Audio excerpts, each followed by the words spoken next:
ثم جعلناك على شريعة من الأمر فاتبعها ولا تتبع أهواء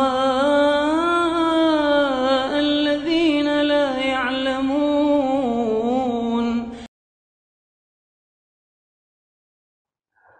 Kemudian di sini saya akan mulai menjelaskan ya beberapa hal dari perbuatan kaum Syiah. Mereka berkhianat atau membuat kekacauan di dalam menimbulkan perpecahan di tengah umat Islam.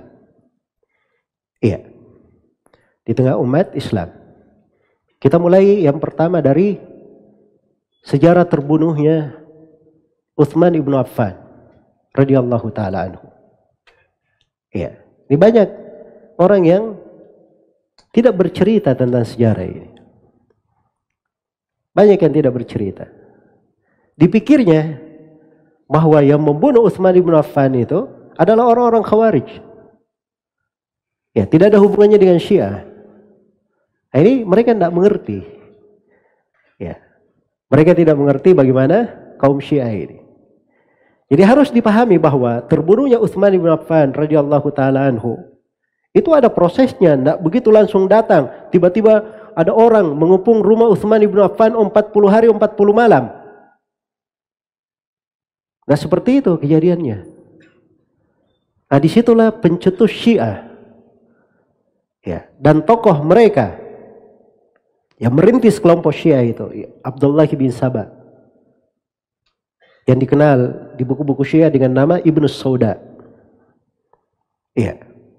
Ini kalau orang Syiah dari kehebatannya sekarang ini kalau bilang itu Abdullah bin Saba yang mendirikan Syiah, itu cuman cerita fiktif ahli sunnah. Ya, sama buku itu tadi yang bilang itu juga sunnah Syiah bergandengan tangan. Begitu juga komentarnya itu fiktif aja katanya. Ya, jelas ya.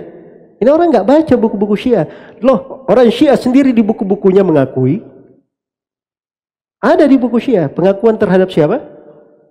Abdullah bin Saba, dan itu ditulis sebuah buku tersendiri menjelaskan riwayat-riwayat tentang Abdullah bin Saba ini, dan dipastikan orang Syiah sendiri mengakui ya.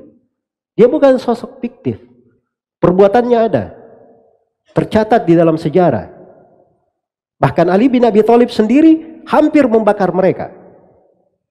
Ali bin Abi Thalib sendiri hampir membakar mereka, dan itu ada haditsnya di dalam Sahih Bukhari dan Sahih Muslim. Iya.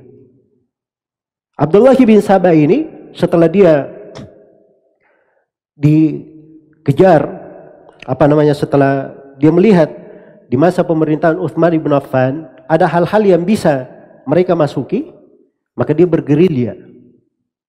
Ya. Itu makan beberapa tahun dia berkeliling ke negeri-negeri kaum muslimin. Hebatnya untuk membuat isu terhadap siapa? Utsman ibn Affan. Ya, jadi kalau di masa sekarang ada yang canggih bikin media, bikin berita hoax, wah itu sudah kampungan, ketinggalan. Abdullah bin Saba sudah mendahului kamu. Ya, jelas ya? Abdullah bin Saba dia sudah berkeliling. Ya, berkeliling. Waktu itu memang betul belum ada HP, tapi dia bisa coba berkeliling untuk menebarkan apa? Berita-berita hoax di tengah umat Islam tentang siapa? Utsman bin Affan. Ya. Dan itu menjadi lebih besar ketika Utsman bin Affan radhiyallahu taala anhu mengganti gubernur Mesir yang waktu itu adalah Amr bin Al-As. Ya. Radhiyallahu taala anhu. Mulai digoreng dari kebijaksanaan siapa? Utsman bin Affan ini. Ya. Akhirnya keluarlah dari orang-orang dari berbagai, kebanyakannya dari Mesir menuju ke kota Madinah, ya. Dan mereka yang mengepung siapa? Rumah Utsman ibn Affan radhiyallahu taala anhu. Dan Utsman ibn Affan radhiyallahu taala anhu, beliau dapat hadits dari Nabi sallallahu alaihi wasallam. Iya. Beliau dapat hadits dari Nabi sallallahu alaihi wasallam. Ya, beliau pernah masuk di sebuah rumah, atau Nabi sallallahu alaihi wasallam pernah duduk di sebuah rumah dan kakinya masuk ke sumur. Maka Abu Bakar As-Siddiq minta izin untuk masuk. Nabi izinkan untuk Abu Bakar. Iya. Dia juga masukkan kakinya. Kemudian Umar datang minta izin, diizinkan masuk Umar. Kemudian setelah itu datang Utsman radhiyallahu taala anhu. Begitu masuk ternyata tempat sudah penuh. Ya, dan Nabi beritahu bahwa Utsman bin Affan akan masuk surga tetapi di atas musibah yang akan menimpahnya. Di atas cobaan yang apa? Akan menimpanya. Beliau sudah dengar itu dari Nabi sallallahu alaihi wasallam.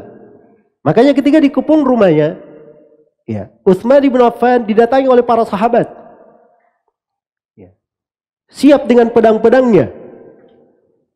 Sisa diperintah saja untuk memerangi orang-orang yang mengepung rumahnya ini selesai.